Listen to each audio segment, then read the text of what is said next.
All right, let's take a look at an example of checking if a number is divisible by 7. Let's say you were curious, is the number 39,872 divisible by 7?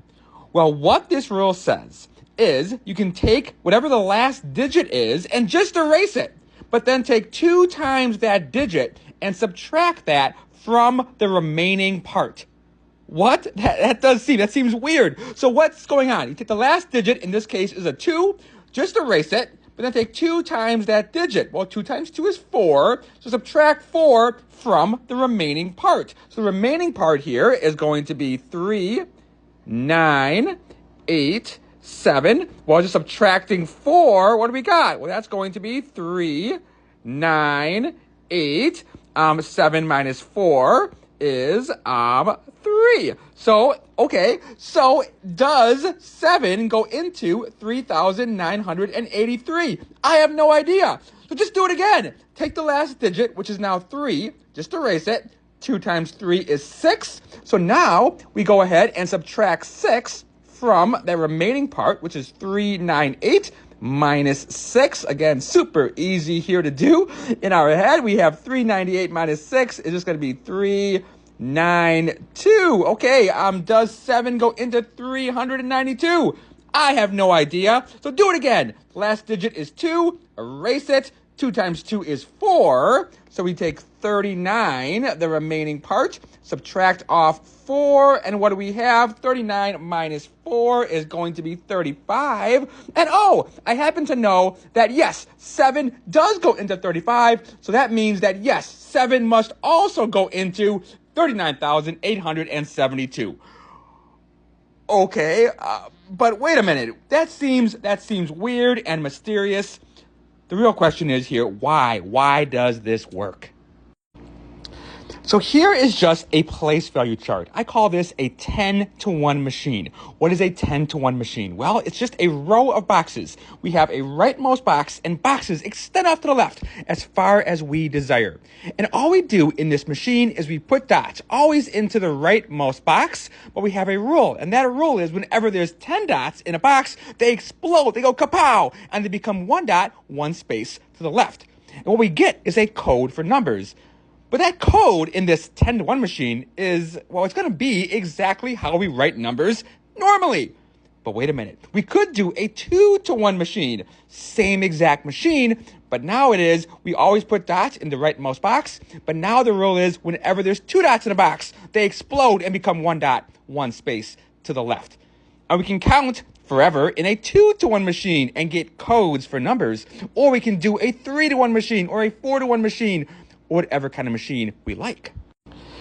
But if we wanted to stay in a 10-to-1 machine and use our typical base 10 or decimal system, we can actually make sense of all the arithmetic we learn in school, from addition, subtraction, multiplication, yeah, but division, oh my goodness, division, exploding dots makes division crystal clear, and you actually see that dividing polynomials is exactly the same. It is no harder at all. It is exactly the same as doing grade school arithmetic. And really, a polynomial is just a number, in a sense, in every base at the same time.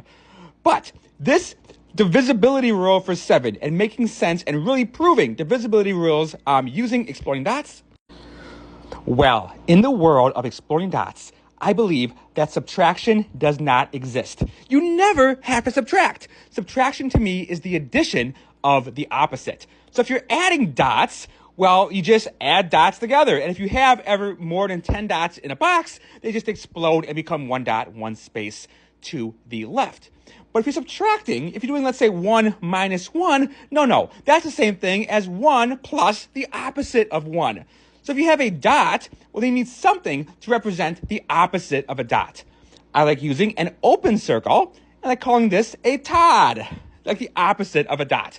So maybe an anti-dot, but I like Todd a lot. And the thing is, if you ever have a dot and a Todd together in a box, it's like matter and antimatter. They just annihilate, and they go poof. So what this rule is saying, for divisibility by 7, to check if a number is divisible by 7, what you can do is just take the last digit and just erase it.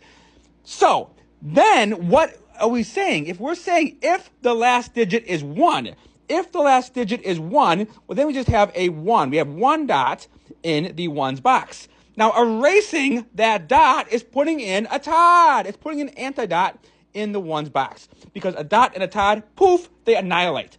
So if the last digit is 1, we're just putting a tod in the ones box, but then we're taking 2 times that digit and subtracting that from the remaining part.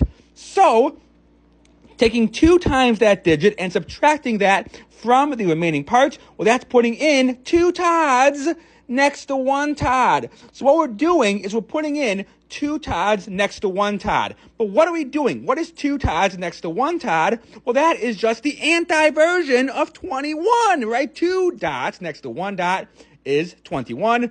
2 tods next to 1 tod is the anti-version of 21. It's like we're just subtracting 21. But wait a minute, 21 is divisible by 7. So I don't care how many times we subtract 21. In this case, the last digit was 2. So that means we had 2 dots to start out.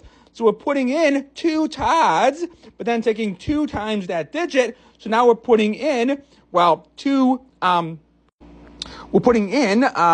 tods, right? 4 tods next to 2 tods, which is like 2 21s, right? That's 42, which is like 21, and then subtracting 21 twice. So subtracting 21, I don't care how many times, is not going to change if the original number was divisible by 7 or not.